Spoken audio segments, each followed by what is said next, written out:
मैं आपको बताने वाला हूँ, अगर आप श्याम बाबा की पूजा करते हैं तो क्या आपको मांस खाना चाहिए या नहीं खाना चाहिए। सबसे आएगा आएगा आएगा लीले चढ़ सांवरा आएगा, लाएगा लाएगा लाएगा खुशियां हजारों संग लाएगा। मेरा श्याम कृपालु है, वो बड़ा दयालु है, लाएगा लाएगा लाएगा खुशियां हजारों संग लाएगा। आएगा आएगा आएगा खुशियां हजारों संग लाएगा। घाटू वाले श्याम बाबा तेरा ही सहारा, तेरे सिवा दुनिया में कोई ना हमारा। घाटू वाले श्याम बाबा तेरा ही सहारा, तेरे सिवा दुनिया में कोई ना हमारा। आप सभी श्याम प्रेमियों को जय श्री श्याम। श्याम प्रेमियों, आप बाबा श्याम की तस्वीर किस दिशा में लगाएंगे और कैसे लगाएंगे, और जब आप तस्वीर बाबा श्याम की लगाते हो तो उस तस्वीर को आप कहां से लेके आए, उस तस्वीर को पहले आप खरीदने के बाद कहां दर्शन कराएं, उसके बाद अपने घर में लगाएं, तो उसके बारे में आज मैं बताऊंगा। साथ ही ये भी बताऊंगा कि आपको भगवान की पूजा किस दिशा में बैठकर करनी चाहिए, और इसके साथ साथ ये भी बताऊंगा कि अगर आप नॉन वेजिटेरियन हैं और अगर आप नॉन वेज खाते हैं तो क्या आपको श्याम बाबा की पूजा करनी चाहिए या नहीं करनी चाहिए, उसके बारे में भी पूरी बात बताऊंगा। तो इस वीडियो को कृपया आप अंत तक देखिएगा। आज जो मैं आपको बताऊंगा, सबसे पहले श्याम बाबा की तस्वीर किस दिशा में लगानी चाहिए। उससे पहले मैं आपको श्याम बाबा जो कृष्ण भगवान है हमारे, उनकी अलग अलग स्वरूप की तस्वीर आपकी किस दिशा में तस्वीर लगानी चाहिए, आपको किस दिशा में नहीं लगानी चाहिए, इसकी जानकारी भी मैं आपको एक मैप के माध्यम से यानी नक्शे के माध्यम से आज आपको बताऊंगा। तो इस वीडियो को आप लोग को अंत तक देखना है ताकि आपको सभी जानकारी सटीक रूप से मिल सके। तो चलिए मैं आपको अपने मैप के ऊपर ले जाता हूं और वहां जाके आपको बताता हूं कि किस दिशा में कौन सी तस्वीर को लगाना चाहिए, और ये जानकारी होने के बाद मैं आपको बताऊंगा कि क्या आपको मांस का सेवन करना चाहिए या नहीं करना चाहिए। तो चलिए मैं आपको अपने नक्शे पे ले आया हूँ। तो नक्शे में देखिए ये 4 दिशाएं जो है आपको इसी तरह से बना लेनी है। जब आपको तस्वीर लगानी हो और समझ में नहीं आ रहा हो तो मैं आपको ये समझाने के पर्पज़ से ये नक्शा मैंने बनाया है, और मैं आपको इसको एक्सप्लेन करूँगा कि कौन सी तस्वीर कहाँ पे लगानी चाहिए। तो देखिए पूर्व है, फिर पश्चिम है, उत्तर है, दक्षिण है। इनकी इंग्लिश लिखी हुई है मैंने, east, west, north and south. तो अब आपको ये बता दूं कि इनके जो बीच की जो दिशा होती है, जैसे पूर्व और दक्षिण की दिशा होती है, ये दक्षिण पूर्व दिशा कहलाती है, मतलब साउथ ईस्ट कहलाती है। और अगर इसी तरह से दक्षिण और पश्चिम की जो दिशा होती है वो दक्षिण पश्चिम कहलाती है, जिसको इंग्लिश में हम लोग साउथ वेस्ट बोलते हैं। और इसी तरह से नॉर्थ में जो होती है, तो नॉर्थ की जो दिशा होती है, उत्तर पश्चिम की जो दिशा होती है, उसे नॉर्थ वेस्ट कहा जाता है। इसी तरह से उत्तर पूर्व दिशा जो होती है, मतलब इन दोनों के जो मध्य की जो जगह होती है, उसको हम उत्तर पूर्व दिशा बोलते हैं। अंग्रेजी में नॉर्थ ईस्ट बोला जाता है। तो अब मैं आपको बताऊंगा कि सबसे पहले आपकी जो पूजा का स्थान है वो कहाँ पे होना चाहिए। घर में जो आप पूजा का स्थान बनाते हो किस दिशा में होना चाहिए, तो वो आपको उत्तर पूर्व दिशा की तरफ होना चाहिए, क्योंकि उत्तर पूर्व के कोण को ईशान कोण माना जाता है। ईशान कोण देवताओं का स्थान माना जाता है। यहाँ स्वयं भगवान शिव जी का भी वास होता है। देव गुरु बृहस्पति और केतु की दिशा भी ईशान कोण में ही मानी जाती है। यही कारण है कि इस कोण में पूजा पाठ या अध्यात्म के लिए सबसे उपयुक्त माना जाता है। तो ये है उत्तर पूर्व जो मैं आपको बता रहा हूँ। इस दिशा में आप अपने पूजा के मंदिर को बना सकते हैं या रख सकते हैं। पूर्व दिशा जो होती है, जिधर से सूरज निकलता है, ये सूरज इस दिशा से ईस्ट से निकलती है, तो इस दिशा में आप अपने घर में ईशान कोण में अपने घर का मंदिर बना सकते हो।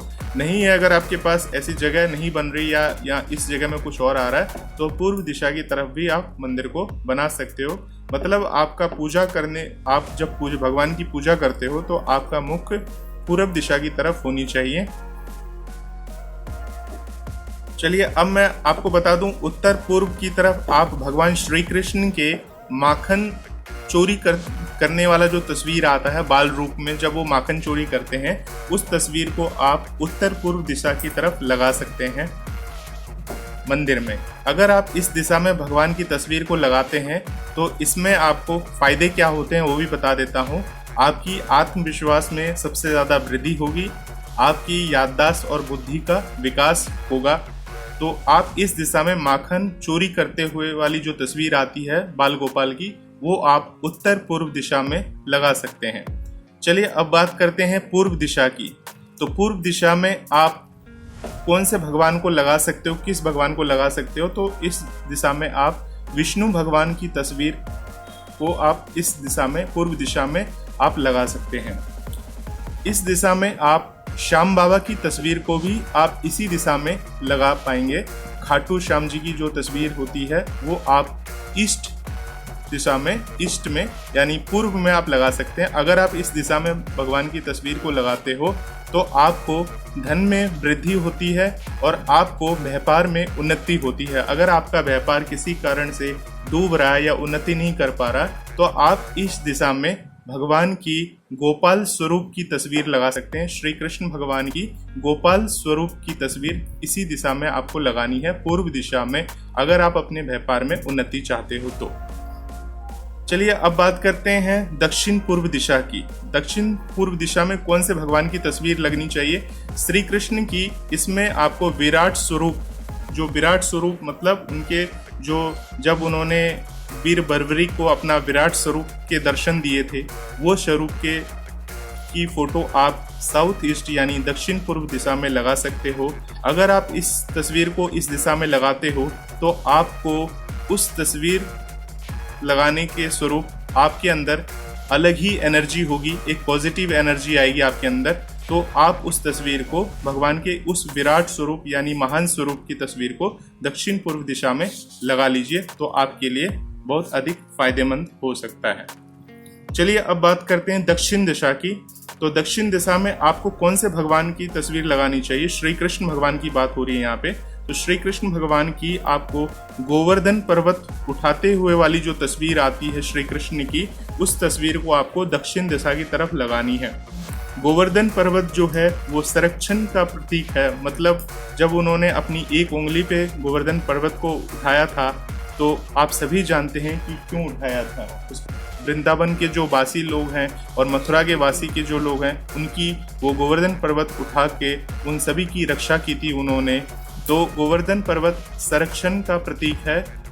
तो आप इस दक्षिण दिशा की तरफ आप गोवर्धन पर्वत उठाते हुए भगवान श्री कृष्ण की तस्वीर को लगाएं।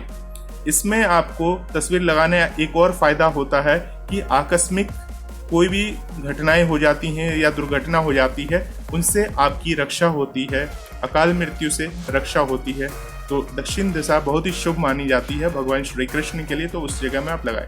चलिए आगे बात करते हैं दक्षिण पश्चिम की। तो दक्षिण पश्चिम दिशा में आपको, मतलब इंग्लिश में बोलते हैं साउथ वेस्ट, तो इस दिशा में आपको भगवान के सुदर्शन चक्र हाथ में जो उन्होंने धारण किए हुए हैं, उसकी भी तस्वीर आती है श्री कृष्ण भगवान की। तो श्री कृष्ण के सुदर्शन चक्र हाथ में लिए हुए तस्वीर को आप दक्षिण पश्चिम दिशा में लगा सकते हो। दक्षिण पश्चिम होती है, देखिए इन दोनों दिशा के बीच की जो दिशा होती है उसको बोलते हैं दक्षिण पश्चिम दिशा। अब ये दिशा आप कैसे पता लगाओगे? तो आपको बता दूं, इस दिशा के लिए मान लीजिए ये पूर्व दिशा है, ये आपका सिर है, आप अपना मुंह पूर्व दिशा की तरफ करके खड़े हो जाइए। मतलब जिधर से सूरज निकलता है उधर की तरफ खड़े हो जाइए। और ये मान लीजिए आप खड़े हैं सामने और ये आपकी दो हाथ हैं, नॉर्थ और साउथ, ये आपके दो हाथ हैं। तो जो आपका ये बायां हाथ हो गया और ये सीधा हाथ हो गया। जो आपका बायां हाथ होगा, आपका मुख सूरज की तरफ होना चाहिए। जो ये आपका ये हाथ होगा, ये उत्तर दिशा को दर्शाएगा और ये आपका दक्षिण दिशा को दर्शाएगा। जो आपका सीधा हाथ होगा वो दक्षिण दिशा को दर्शाएगा। तो आप सीधा ये पता लगा सकते हैं कि इन दो दिशा में जब आप खड़े हैं तो आप थोड़ा सा इस साइड की तरफ घूमेंगे, दक्षिण की तरफ घूमेंगे तो वो दक्षिण पूर्व होगा, और अगर आप इस साइड की तरफ घूमेंगे तो वो आपकी दिशा जो कहलाएगी वो उत्तर पूर्व दिशा की तरफ कहलाएगी। तो इस तरह से आप दिशा का ज्ञान लगा सकते हैं। तो मैंने आपकी दिशा के बारे में बता दी। चलिए आप बात करते हैं पश्चिम दिशा के बारे में। तो पश्चिम दिशा में आप भगवान द्वारकाधीश भगवान की तस्वीर को आप पश्चिम दिशा में लगा सकते हैं। द्वारकाधीश जो है वो धन, संपदा और वैभव का आगमन होता है अगर आप उनकी तस्वीर को पश्चिम दिशा में लगाते हो। पश्चिम मतलब वेस्ट में लगाते हो, द्वारकाधीश जी की तस्वीर को लगानी चाहिए। चलिए अगली बात करते हैं भगवान श्री कृष्ण की उत्तर पश्चिम दिशा, मतलब उत्तर और पश्चिम के जो बीच का जो भाग है उसमें आपको राधा रानी की तस्वीर को, राधा के संग जो कृष्ण की तस्वीर होती है वो आपको उत्तर पश्चिम दिशा में लगानी है, जिसको हम नॉर्थ वेस्ट बोलते हैं इंग्लिश में। इसमें आपको, अगर आप राधा कृष्ण की तस्वीर को लगाते हो तो ये कोमल भावनाओं को बढ़ाता है, और अगर आपका विवाह नहीं हो रहा तो आपके विवाह के प्रस्ताव भी आपको जल्दी मिल जाते हैं और सारी चिंता आपकी दूर हो जाएगी अगर आप इस तरफ भगवान की ये तस्वीर लगाते हो। तो जिसका विवाह नहीं हो रहा हो वो इस तरफ अब भगवान की, राधा कृष्ण जी की तस्वीर को ज़रूर लगाएं। अब बात करते हैं चलिए उत्तर दिशा की। तो उत्तर दिशा में भगवान श्री कृष्ण की जो आप तस्वीर लगाओगे उसमें जो उन्होंने अर्जुन को जो उपदेश दिए थे, श्री कृष्ण जी ने कृष्ण के सारथी के रूप वाला जो गीता का उपदेश देते हुए जो तस्वीर आती है बाजार में, वो तस्वीर को आप नॉर्थ यानी उत्तर दिशा में लगा सकते हैं। अगर आप इस दिशा में भगवान की उस तस्वीर को लगाते हैं तो इसमें आप बिना अस्त्र उठाए ही अपने शत्रुओं का संहार कर सकते हैं, जो भी आपके दुश्मन हैं, क्योंकि कृष्ण ने इसी दिशा में होकर गीता का उपदेश दिया था। तो इस दिशा में श्री कृष्ण की तस्वीर आप लगाते हो तो आपके लिए लाभकारी होंगे, आपके शत्रुओं का नाश होगा। तो ये नॉर्थ दिशा है, उत्तर दिशा है। आप भगवान की तस्वीर को इधर लगा सकते हो, इस दिशा में लगा सकते हो। तो ये चारों दिशाओं के बारे में मैंने आपको बता दी कि कौन सी तस्वीर किस दिशा में भगवान की लगानी चाहिए। तो आप इस दिशा को ध्यान से देख लीजिए, समझ लीजिए, और जो कुछ आपको समझ में नहीं आ रहा हो तो आप हमें वो कमेंट बॉक्स में लिख सकते हैं। मैं आपको शॉर्ट में बता दूं कि अगर पति पत्नी है तो पति पत्नी की तस्वीर आप दक्षिण दिशा में लगाना शुभ माना जाता है। इसमें प्यार दिन दुगना। पति पत्नी की तस्वीर यानी हस्बैंड वाइफ की तस्वीर दक्षिण दिशा में भी लगा सकते हो। और इसके साथ अगर आपके बच्चों की तस्वीर है, जैसे आपने अपने बच्चे की तस्वीर खींची है, तो उस तस्वीर को आप पश्चिम दिशा में लगा सकते हैं। पश्चिम दिशा में अपने बच्चे की तस्वीर को लगाना बहुत ही शुभ माना जाता है। इसके साथ साथ यदि आपके पूर्वजों की तस्वीर है तो पूर्वजों की तस्वीरों को आप नॉर्थ यानी उत्तर दिशा की तरफ आपको लगाना है। उत्तर दिशा की तरफ देखते हुए, दक्षिण दिशा को देखते हुए, क्योंकि दक्षिण दिशा यम का दिशा होता है। तो उत्तर वाली जो दीवार है उधर आपको उनकी तस्वीर टांगनी है और वो दक्षिण की तरफ देखते हुए होना चाहिए। इसी तरह से अगर आप हनुमान जी बाबा की तस्वीर लगाना चाहते हो, हनुमान बाबा जी, सालासर बालाजी की तस्वीर लगाना चाहते हो, तो वो आपको दक्षिण दिशा में नहीं लगानी है, आपको नॉर्थ में लगानी है। नॉर्थ दिशा में आपको लगानी है, यानी आपको उत्तर दिशा में लगानी है। इनका मुख्य दक्षिण दिशा की तरफ होना चाहिए, तो वो तस्वीर आपको फ़ायदेमंद होगी। यानी उत्तर से दक्षिण की तरफ वो देखते हुए तस्वीर होनी चाहिए। आप नॉर्थ की दीवार पे लगा सकते हो हनुमान जी की तस्वीर। तो आशा करता हूँ आपको मेरी ये पूरी बात समझ में आई होगी। अगर कोई भी आपकी प्रश्न है तो आप हमें उसको कमेंट बॉक्स में भेजिए। बहुत बहुत धन्यवाद। बने रहिए हमारे इस वीडियो के साथ।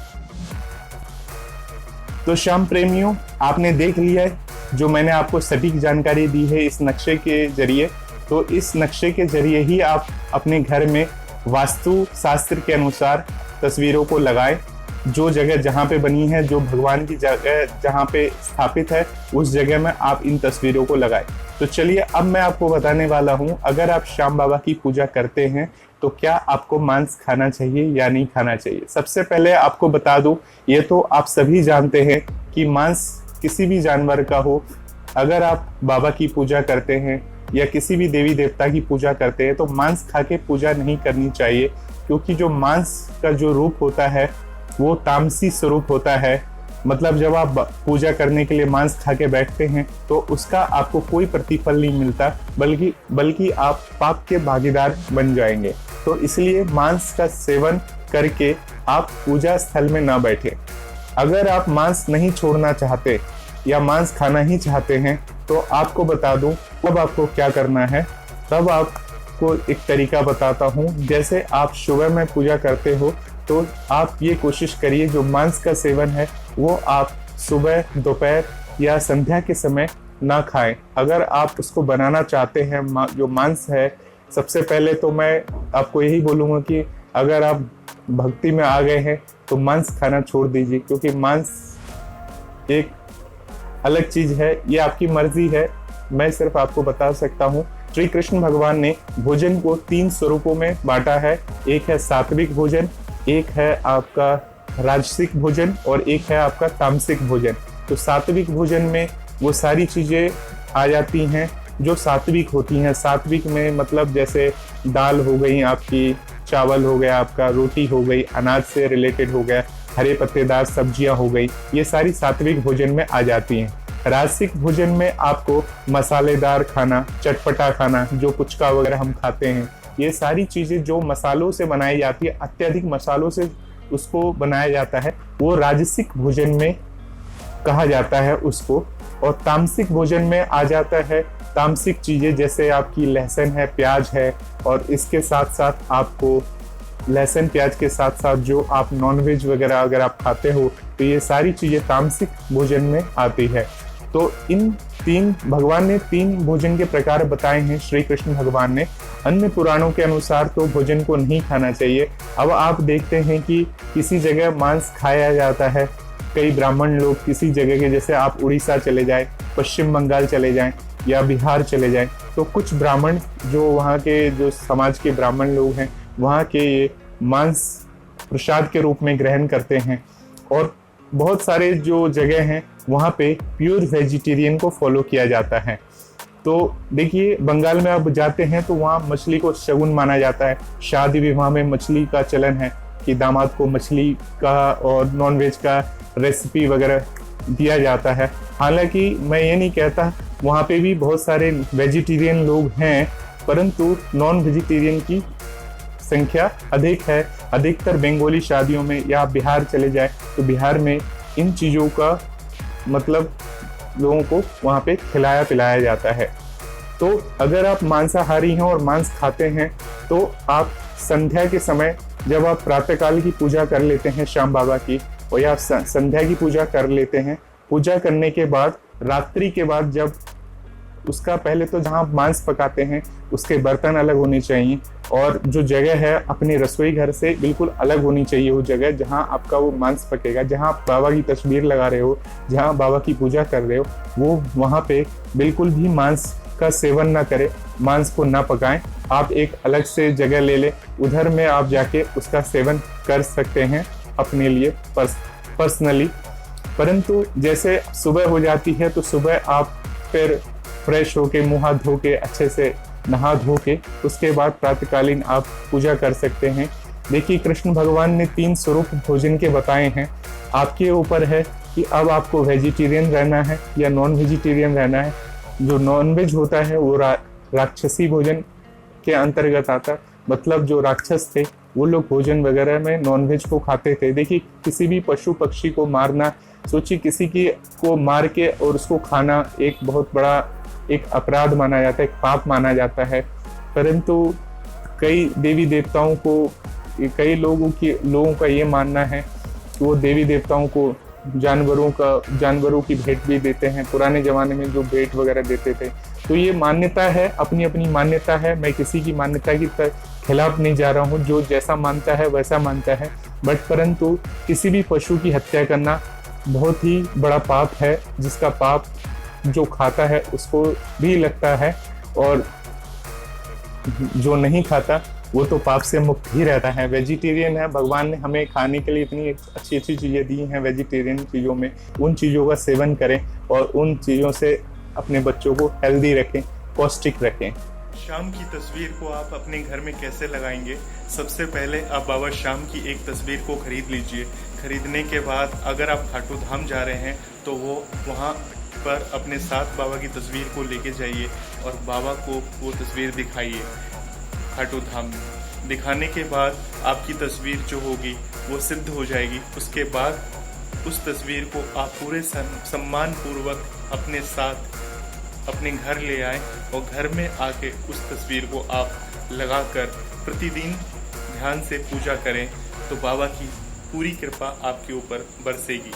जिस दिशा में मैंने आपको बताया है कि तस्वीर को आप पूर्व दिशा में लगा सकते हैं। अगर पूर्व दिशा में आपके घर में जगह नहीं है लगाने के लिए तस्वीर को, तो आप उस तस्वीर को पश्चिम दिशा की तरफ भी आप लगा सकते हैं।